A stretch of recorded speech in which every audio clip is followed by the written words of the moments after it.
client Amanda of almost 3 years, and she always lets me surprise her and do whatever I want. She wants to know nothing that's going on until it's done. She had about 3 inches of regrowth, so the first thing I did was apply 20 volume lightener and foils about a ½ an inch away from the scalp down to where the hair was already lightened.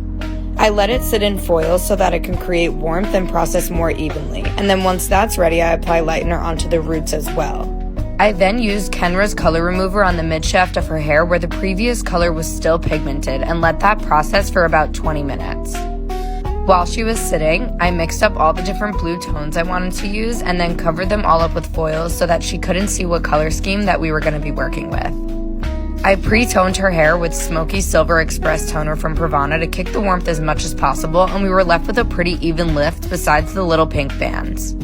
I decided to section out all of the band and add it into the top section where I would be applying the darkest color so I knew that it would cover, and then braided away the rest of the hair to stay super neat. Even though I left the band in the money piece, I used it as my blending point and color and saturated it a few times to make sure that it covered.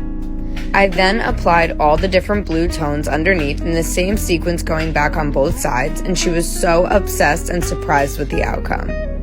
We also cut her hair a few inches before applying the blue tone so her hair was super healthy and hydrated, which helps the color take evenly. These colors just blended together so beautifully. She told me to come up with my own color technique and something I'd never seen before, which was a challenge, but I love her for trusting me so much. I'm absolutely in love with the outcome, and so is she, and this process was just so much fun.